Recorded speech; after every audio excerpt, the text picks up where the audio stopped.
Pentecostal preacher. And that's the way she preached. I want y'all to turn in the Bibles. That's the way she preached. But boy, she could preach, let me tell you. I said all that to say this. I'm going to start by singing an old song from the Redback hymnal that I was raised on. And this was my Grandma Brooks's very favorite song. Anytime you sang, she would request this song. You're probably going to know it, and if you do, I want you to sing along with me. If you don't, feel free to clap your hands. Make me feel at home like I was at home in the old Pentecostal church. I've a home prepared where the saints abide, just over in the glory land. I long to be by my Savior's side, just over in the glory land. Just over in the glory land, I'll join the happy angel band. Just over in the glory land. Just over in the glory land. There with the mighty host I'll stand. Just over in the glory land. You're doing good. I am on my way to those mansions fair, just over in the glory land. There to sing God's praise and His glory share, just over in the glory land. Sing, just over in the glory land. I'll join the happy angel band, just over in the glory land. Just over in the glory land. There with the mighty host I'll stand, just over in the glory land. Everybody, big smile, clap your hands. What a joyful thought that my Lord I'll see, just over in the glory land. And with Him we're saved and forever be, over in the glory land. Just over in the glory land. I'll join the happy angel band, over in the glory land. Just over in the glory land. There with the mighty host I'll stand, just over in the glory land. Just over in the glory land.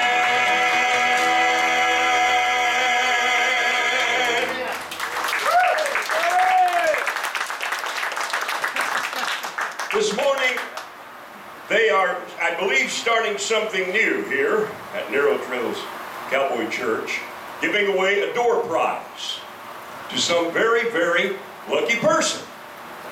And they're kind of doing this unannounced, I believe. And today, they drew a name, and the name that was drawn, the winner of the door prize, is Kim Himby. Kim, where are you? Kim, come up here.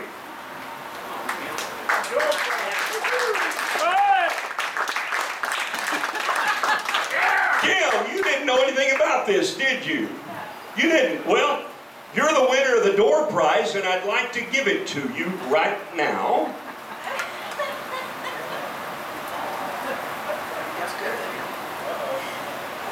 What does that say on that card? Oh, what's that you got in your hand? Wow. I think Jim just proposed. Yeah.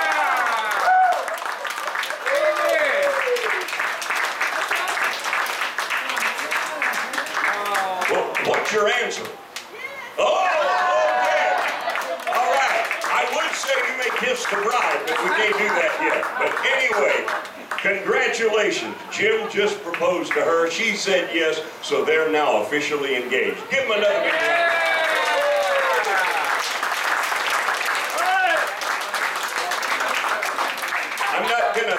I'm not gonna say any more about it, but I did bring a handful of my Christian country CD. 8 of the 10 songs are original.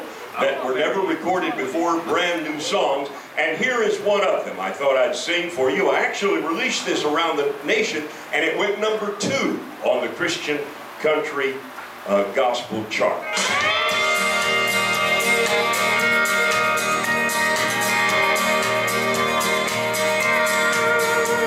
Sometimes you won't understand what you're going through, and sometimes a storm causes faith to rise up in you. Sometimes it takes a strong wind to drive the clouds away, and sometimes the damage is worth the price that you pay.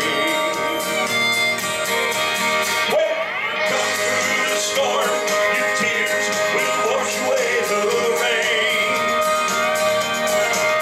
When you come through the storm, you know the reason that you went through the pain. When you come through the storm, only the clouds will remain.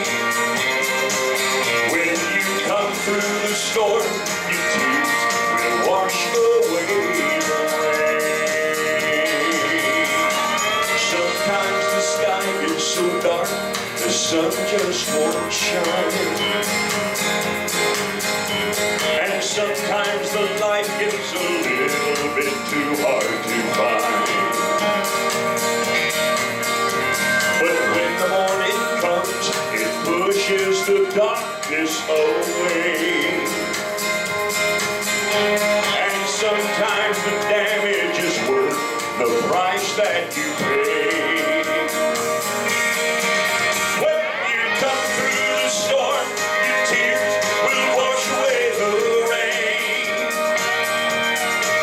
When you come through the storm, you'll know the reason that you went through the pain. When you come through the storm, only the clouds will remain. When you come through the storm, your tears will wash away the rain. If you hold on, if you just ride out the storm, then you understand why the rainbow is worth waiting for. When you come through the storm, your tears will wash away the rain. When you come through the storm, you'll know the reason that you went through the pain. When you come through the storm, only the clouds will remain. When you come through the storm, your tears will wash away the rain. Oh, when you come through the storm, your tears will wash away the rain.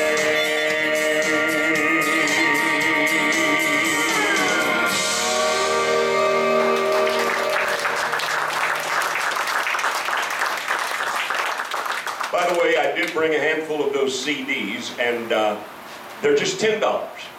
I didn't put all that fancy wrapping around it so that I could let you have them for $10. Got some wonderful songs. I want to sing one more song from the CD right now. This song means a lot to me, personally.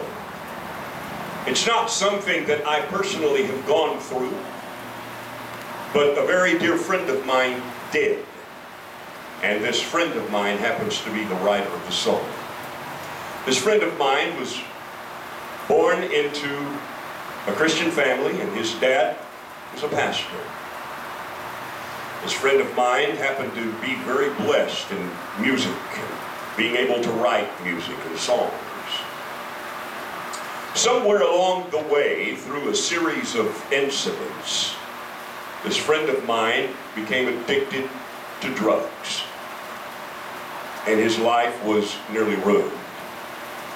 In order to kick the habit of illicit drugs, he ultimately became terribly addicted to prescription drugs. I remember many nights he would show up on my doorstep, ringing the doorbell, sweating profusely, begging me to call friends, do anything I could do to get him the prescription drugs that he needed. It always broke my heart when I had to turn him away, knowing that he was in pain, that he was suffering, and that his life was in shambles. I'm happy to report to you that now all of that is behind him. And I'm happy to report to you now that he is pastoring a very thriving church, and he's doing wonderfully. And it all happened one day when he realized who he really was. Not who he thought he was, not who other people told him he was, but when he realized who he was, his life changed. And he wrote this song, and I want to sing to you. Maybe there's somebody here this morning that needs to hear these words.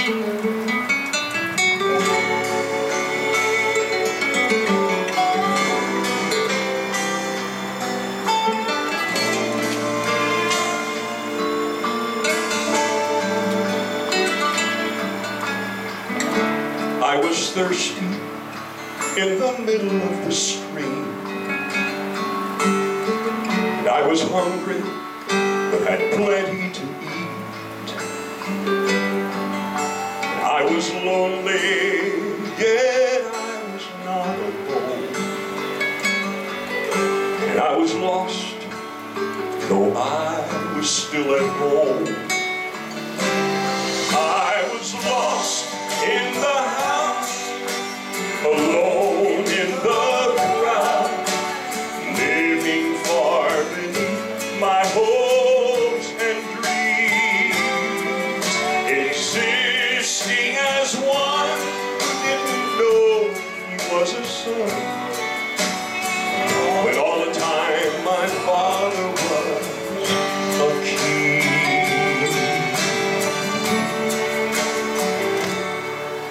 I was wandering in the desert for so long, and I was singing, but I had lost my song. I was rich, but I couldn't pay the cost, and I was lost beneath the shadow of the cross.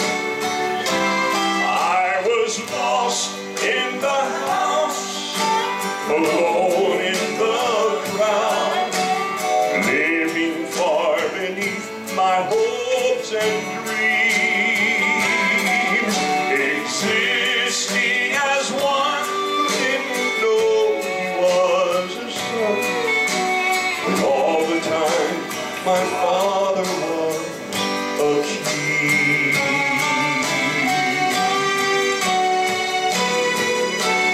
How long will I live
saw a post on Facebook. It said, what other people think of you is really none of your business. Boy, that hit me between the eyes. Because you see, if I would have listened to a lot of people as I've gone down through life, I hate to think of where I would be. But one day I realized something, and it happened when I heard a sermon back in the 70s. The title of this sermon that I heard was, God Can Be Touched, and I Can Touch God. When I heard that sermon, it changed my life. And now, roll down many, many years into the very modern age of one-touch convenience. Oh, we like one-touch speed dial. We like one-touch microwaves. We like one-touch this and one-touch that. Even on my phone now, on my iPhone, it's even now I can open even my most secure apps. I don't even have to put in a password. All I got to do is put my thumb over the button. And it's one-touch opening of the apps. We love this one-touch world. If only you and I, as believers, could get it into our thick head that we have a one-touch God. All it takes is one touch. It doesn't matter who we are. It doesn't matter where we came from. It doesn't matter where we're headed. It doesn't matter what we have done or what we haven't done. It doesn't even matter what we're doing now. Because you see, a lot of people fail to come to Jesus because of what they're doing now and the guilt that is involved in the present moment. But if we can ever realize that our God is a one-touch God, that's all it takes. When I look into the Bible, there is this story of this lady. Now, in most of the translations in the Bible, it says, and there was this certain woman. Now, this certain woman was equal to that person that if you were talking about them and you had some gossip to share, you would say, you know, that person? Now, what we find in the Bible is this woman had what is called an issue of blood. Now, back then, they looked at the monthly thing much different than we look at it today. Today, we're open about it. We're not ashamed of it. It's all well and good. Well, unless you're experiencing it. But back then, women at that time were rejected. They were shunned. They were unclean. They couldn't be touched. That's the way they looked upon it back then. But here was a woman that had been suffering from this continuously, non-stop, for many, many years. Can you just put yourself in her shoes? Not just a little time during the month, but for many years, this woman had been neglected, shunned. She had no friends. Nobody would have anything to do with her. She had this strong desire to get this taken care of, so she'd gone to physician after physician after physician. She'd spent all of her money, all of her resources. She'd done everything she possibly could to try to get this illness stopped, and nothing had helped. So understand that the story of this woman is much deeper than just the issue of blood. This woman represents you and me today as we grow up in this life and we become calloused and we become cynical and we start making mistakes and we start making wrong decisions and we build up this baggage of guilt that we carry on our shoulders, and sometimes we feel like we are living in a world all alone for year after year after year. That's who this woman represents, you and me. But one day she heard about this man that was walking down the streets of the city, and she heard great things about this man. And in her mind, she said, if I can only touch him, I will be made well. So here she is, trying to make her way through the crowd. No doubt people are pushing her away, wanting her to go away. They don't want to be in her presence. But some way she pushes her way through the crowd, and ultimately she reaches down and touches the hem of his garment. And all of a sudden he stopped. And he said, "Who touched me?" Well, the disciples said, "Jesus, Master, there's thousands of people around here. They're all trying to get close to you. A lot of people touch." No, no, no, no. A certain person touched me. Now, his certain person was different than a certain woman. His certain was with love. He said, "A certain person has touched me, and I felt the Spirit and the power go out of my body into their body." In other words, bam, something just happened. She came up and she said, "I was the one that touched you, sir." He said, "Ma'am, your faith has made you whole." And it happened with one touch. She didn't have to go perform public service. She didn't have to go take a shower. She didn't have to go do any other number of things that we might expect somebody to do to make restitution and get back on our good graces. All it took was one touch of the hem of his garment. And today, all it takes for you and me is one touch in faith. There's another little guy in the Bible that I read a story about. His name is Zacchaeus. This guy's real short. That's not his biggest problem. His biggest problem is he is the local IRS agent. And beyond that, he's a very crooked IRS agent. And he has been taking money from people that wasn't supposed to be taken. He's cheated everybody in town. Everybody hates this little guy. Well, he too hears about this man walking through the city who he's heard wonderful things about, and he wants to get a glimpse of him. So he's walking down and he can't see over everyone else.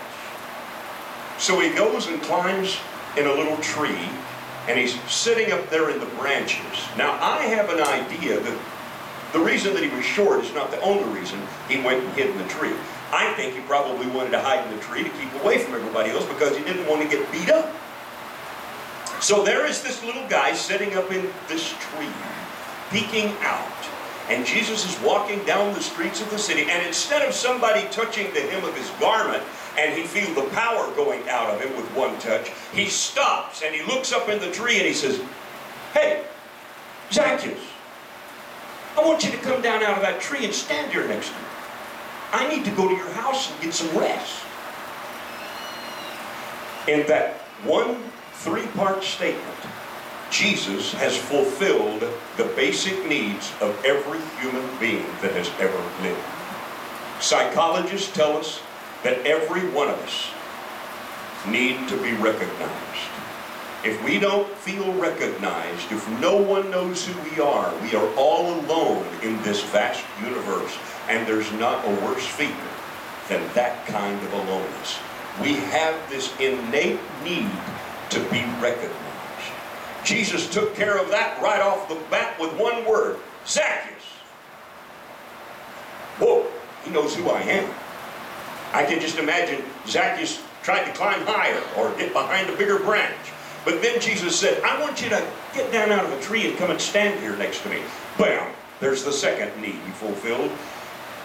Every one of us have a second basic need of being wanted.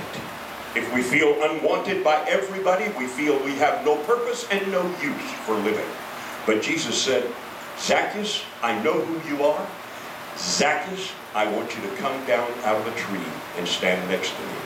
Then he fulfilled the third basic need of every human being. He said, "I need to go to your house and get some rest." Every one of us today have this need to be needed, no matter who we are. And in that one three-part statement, Jesus fulfilled the three basic needs in the life of Zacchaeus, and bam, his life was changed. We find in later chapters where Jesus went to his house and salvation came to the house of Zacchaeus. You see, that's all Jesus wanted to do. He just wanted to touch people's lives. And with Jesus, it took only one touch. God can be touched, and we can touch God.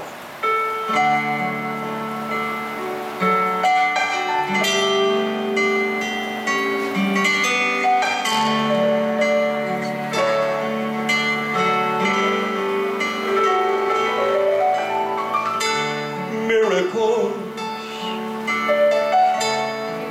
miracles, everywhere he went, there were miracles, miracles, miracles. Come and see this miracle of miracles.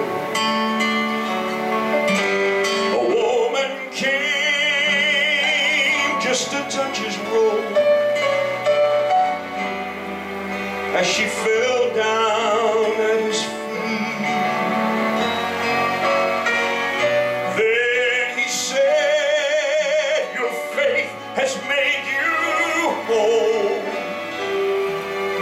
Your healing is complete. Miracle.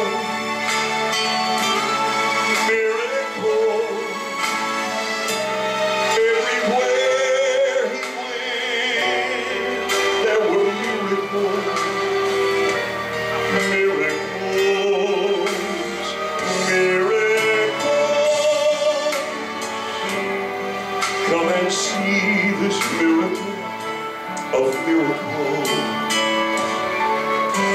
A blind man saw for the very first time a light he'd never seen before. Then he ran and joined the crowd that had gathered round his door. So once again, miracles with one touch. To see his compassion is hard to explain. Was he God or man, or one and the same? Who would have thought that such a simple man could have such power in the touch of his hand? The touch of his hand. Miracles, miracles. Everywhere he went, there were miracles. Miracles, miracles. Come and see this miracle of miracles. Come and see this miracle of miracles.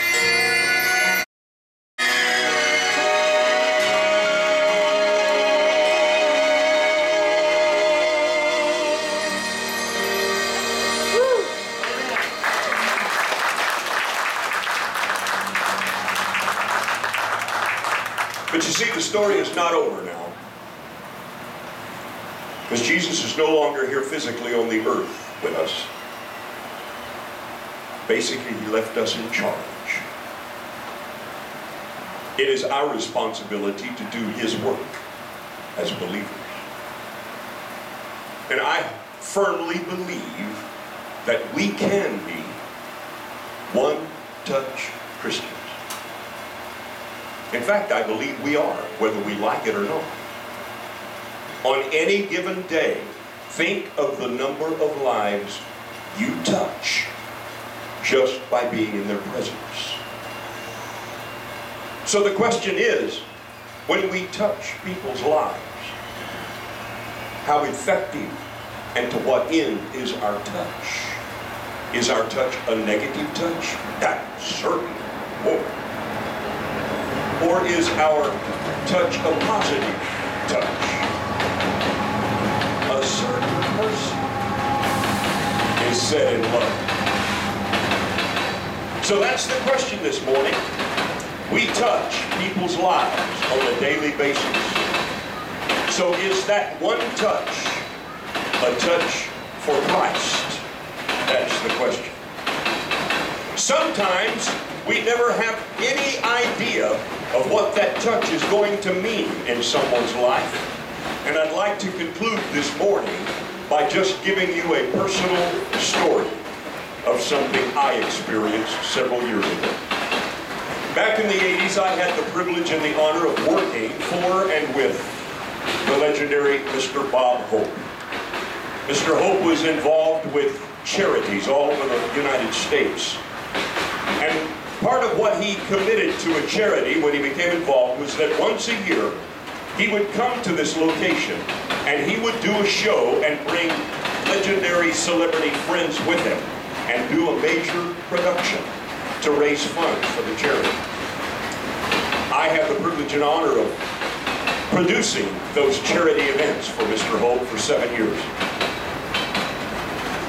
We were in Beaumont, Texas, at the Bob Hope High School, which is a high school that bore his name, but it was a high school that was dedicated to giving a proper and effective education to young people who were severely challenged by cerebral palsy. Some of the things that I witnessed at that school still to this day affect me. But there was one thing that affected me more than any other. I met a young man named John. John was 21 years old. John had a high school diploma.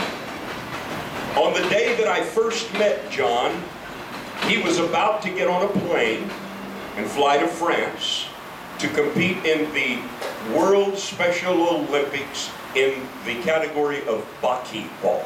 I have no idea what buckyball is. But I learned the story of John after I met him, and he was born severely crippled with cerebral palsy.